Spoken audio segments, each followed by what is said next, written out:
সরকারের দায়িত্ব গ্রহণ করার মাত্র কিছুক্ষণ পরেই আমি আপনাদের কাছে দুটো কথা বলতে এসেছি। আজ দ্বিতীয়বার যারা স্বাধীনতার স্বাদ আমাদের সকলের জন্য সম্ভব করল, সেই বৈষম্য বিরোধী ছাত্র আন্দোলনের শহীদ ছাত্র জনতা এবং এতে আহত অসংখ্য আন্দোলনকারীকে স্মরণের মাধ্যমেই দেশবাসীকে আমি কিছু কথা বলতে চাই।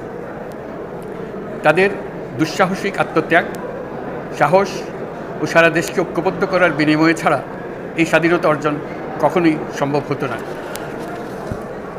সেই সঙ্গে তাদের সেই মুক্তির আকুতিগুলো উপলব্ধি করে সেনা, নৌ এবং বিমান বাহিনীর যে অকুতোভয় সদস্যরা দেশের মানুষের পাশে এসে দাঁড়িয়ে এই বিজয়কে ত্বরান্বিত করেছেন, তাদের প্রতিও জানাই জাতির পরম কৃতজ্ঞতা ও অভিনন্দন।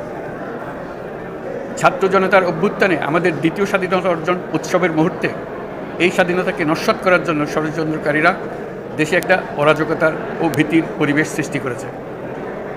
অরাজকতা আমাদের শত্রু, একে দ্রুত পরাজিত করতে হবে।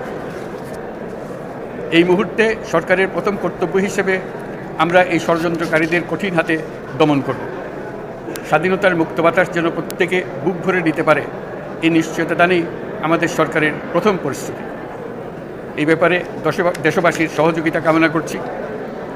দ্বিতীয় স্বাধীনতার এই মিলন মেলা থেকে বাদ যাবে না যারা আমাদের শান্তি শৃঙ্খলা রক্ষাকারী প্রতিষ্ঠানগুলো, নৌ, সেনা, বিমান বাহিনী, বর্ডার গার্ড, পুলিশ, আনসার, গ্রাম প্রতিরক্ষা, কোস্টগার্ড, কেউ বাদ যাবে না। অন্য সবার মতো তাদের প্রত্যেক সদস্য আজ উপরওয়ালার আইন বহির্ভূত জবরদস্তিমূলক হুকুম থেকে মুক্ত। কারোর জন্য এটা বিন্দুমাত্র ব্যাহত হলে আমাদের আজকের উৎসব ম্লান হয়ে যাবে। প্রচণ্ড নিষ্ঠুর পতিত স্বৈরাচারী সরকার এসব প্রতিষ্ঠানকে দিয়ে ক্ষমতা কুক্ষিগত করে রেখেছিল। আমরা তার এই প্রচেষ্টা ব্যর্থ করে প্রতিষ্ঠানগুলোর হারানো গৌরব ফিরিয়ে আনব। এই ঘৃণ্য চেষ্টায় ব্যবহৃত হয়ে যারা অপরাধ সংগঠিত করেছে তাদেরকে আইনানুগ বিচারের মাধ্যমে শীঘ্রই উপযুক্ত শাস্তি দেওয়া হবে। একই কথা দেশের সকল মন্ত্রণালয়, সংস্থা, শিক্ষা প্রতিষ্ঠান, নানা কর্মক্ষেত্রের জন্য প্রযোজ্য। সর্বত্র অপরাধের বিচার হবে। আজ প্রত্যেকটি প্রতিষ্ঠান ও তার সদস্যরা নিজ নিজ কর্তব্য পালন করার মাধ্যমে দ্বিতীয় স্বাধীনতাকে উপভোগ করবেন, দেশকে গৌরবের শীর্ষে নিয়ে যাবেন এবং দেশবাসীকে এবং জগৎবাসীকে উপভোগ করার সুযোগ করে দেবেন। আমি জাতির পক্ষ থেকে প্রত্যেককে নির্ভয়ে আনন্দ চিত্তে নিজ নিজ কর্মস্থলে নিজ নিজ সামর্থ্য নিয়ে এগিয়ে আসতে অনুরোধ করছি। দেশের সকল মানুষকে আজ স্বাধীন, নির্ভয়, নিরুদ্বেগ থাকার জন্য নিশ্চয়তা দেওয়ার জন্য আমাদের ছাত্র শহীদরা প্রাণ দিয়েছেন। এই অভ্যুত্থানের মাধ্যমে সৃষ্ট সরকার দেশের প্রত্যেকের সরকার। এখানে থাকবে সকলের আকাঙ্ক্ষা পূরণের অধিকার। অরাজকতার বিষবাষ্প এখন যেই ছড়াবে, বিজয়ী ছাত্র জনতা সহ মুক্ত মানুষের আইনশৃঙ্খলা বাহিনীর পূর্ণ শক্তি তাকে ব্যর্থ করে দেবে। নিষ্ঠুর স্বৈরাচারী সরকার দূর হয়ে গেছে।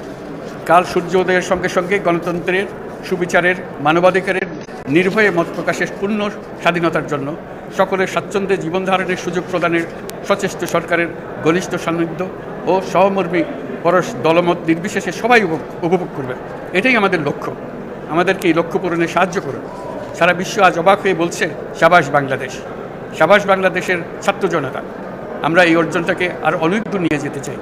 আমাদের ছাত্র জনতার জন্য কিছুই অসম্ভব নয়। আমাদের তরুণরা অসম্ভবকে সম্ভব করতে পারে, তারা সেজন্য প্রতিজ্ঞাবদ্ধ।